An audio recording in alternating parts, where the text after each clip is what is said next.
Hi, I'm Jessa. So I am a mother who has a child with asthma, and I'm going to show you how to use the mask. This is a spacing chamber with mask for an inhaler. I'm not a medical professional, and if you're having an emergency, please call 911. Please don't use YouTube for 911. But I thought that this would be a useful video for people who have a child under their care who needs this, just for my tips and how to use it. So the first thing is just how the chamber works. So your medication goes in the end here. There's kind of a soft kind of gasket there. The medication goes there. This chamber has a one-way valve at the end. So air, when the child inhales, the air flows out, but the air can't go back into this chamber. So when they exhale, the air goes in here and it actually comes out this little flap at the top. So that's where the air comes out. So it comes in through there and then goes out around and up through this little flap. Of course, the mask goes against the face. So a couple things, first things first, I actually washed mine just recently, so this mask is wet.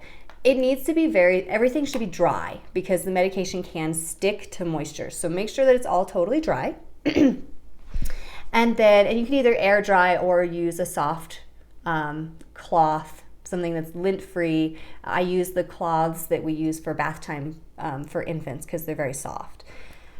So that's that. So then just in terms of how do we actually use it? So of course you need to shake the medication.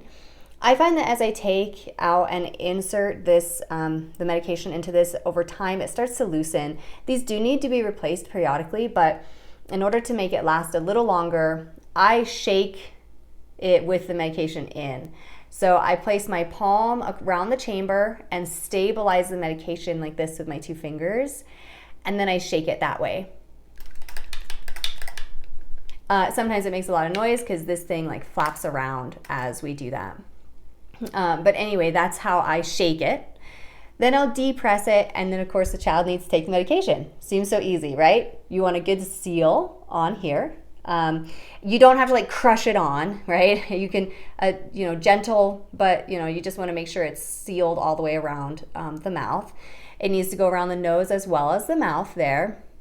And then your doctor will tell you what your kind of stats are, how many puffs you need, how many breaths, etc. Ours, I'm usually aiming for 4 to 5 deep breaths. So when a child first started doing this, he was 1. It's really hard to get a 1-year-old, first of all, to take deep breaths, and second of all, to even tolerate this thing being on their face.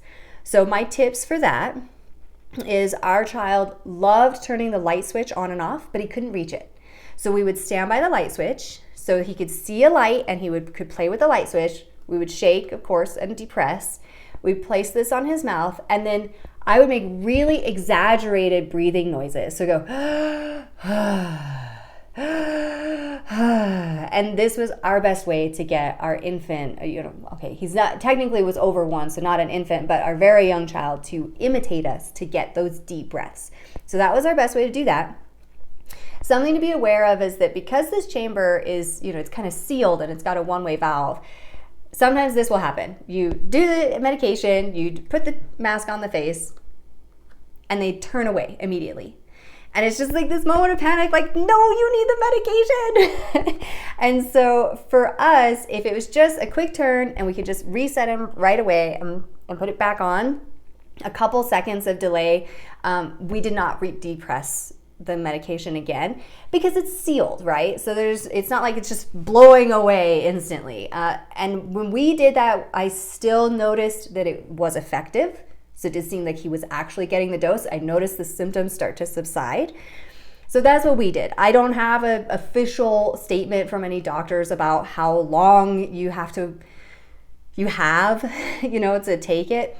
But if we would depress it and then he's upset or something and we have to spend a little bit of time kind of soothing, take a break and come back, even if it was only a couple minutes or even 1 minute, then we would shake again and depress to do a dose of the medication.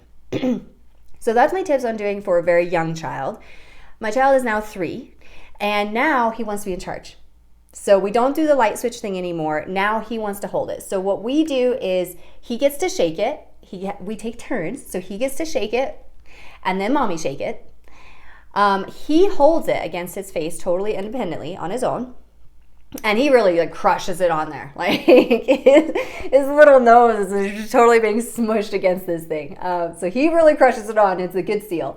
And then we depress it together because I do want to make sure that it really gets a good pump of the medication. And then once I depress it with him, I let go totally. Because if I try to keep holding on to it with the 3-year-old, he'll try to yank it away from me, then it comes off his face, et cetera, et cetera.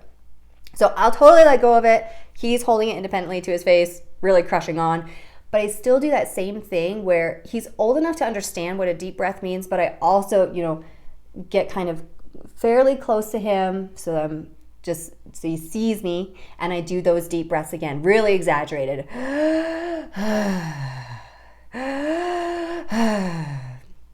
And then the last tip is that sometimes it's hard to tell, especially with young infants, whether they're actually taking deep breaths or whether they're kind of faking it.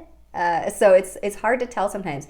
This little flap on the top will move when they exhale, and that is my best way of counting breaths. So I'll show you what it looks like here so that you can see what that looks like when that flap goes up.